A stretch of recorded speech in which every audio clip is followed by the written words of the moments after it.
নমস্কাৰ স্বাগতম জনাইছোঁ ডিজি নিউজ আছামৰ সমূহ দৰ্শকসকল যোৱাকালি ফেচবুক লাইভ যোগে মুখ্যমন্ত্ৰী ডক্টৰ হিমন্ত বিশ্ব শৰ্মাদেৱে আত্মসহায়ক গোটৰ মহিলাসকলৰ বাবে এটা ডাঙৰ ঘোষণা কৰে। আত্মসহায়ক গোটৰ মহিলাৰ লাখ লাখ মহিলাৰ বাবে ডাঙৰ খবৰ। 1 এপ্ৰিলত একাউণ্টত সোমাব লাখপতি বাইদেউৰ ধন। ফেচবুক লাইভ যোগে ডক্টৰ হিমন্ত বিশ্ব শৰ্মাদেৱে ঘোষণা কৰে।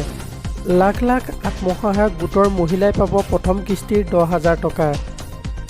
এই টকাৰে ষ্টাৰ্টআপ কৰাৰ পিছত পৰৱৰ্তী সময়ত 25,000 আৰু তাৰ পিছত পৰৱৰ্তী কিস্তি দিয়াৰ প্ৰতিশ্ৰুতি। 1 এপ্ৰিলত পুৱাতেই 10,000 টকাকৈ সোমাব মহিলাসকলৰ একাউণ্টত। ফেচবুক লাইভ যোগে মুখ্যমন্ত্ৰী ডক্টৰ হিমন্ত বিশ্ব শৰ্মাই কৰিলে এই ঘোষণা। বিহালীৰ পৰা আৰম্ভ হ'ব এই প্ৰক্ৰিয়াৰ শুভাৰম্ভণি। এই টকাৰে ষ্টাৰ্টআপ কৰাৰ পাছত পৰৱৰ্তী সময়ত 25,000 আৰু তাৰ পিছত পৰৱৰ্তী কিস্তি দিয়াৰ প্ৰতিশ্ৰুতি ডক্টৰ হিমন্ত বিশ্ব শৰ্মাদেৱৰ। 1 এপ্ৰিলৰ পুৱাতেই 10,000 টকাকৈ সোমাব মহিলাসকলৰ একাউণ্টত। ফেচবুক লাইভ যোগে মুখ্যমন্ত্ৰী ডক্টৰ হিমন্ত বিশ্ব শৰ্মাই কৰিলে এই ঘোষণা। বিহালীৰ পৰা আৰম্ভ হ'ব এই প্ৰক্ৰিয়াৰ শুভাৰম্ভণি।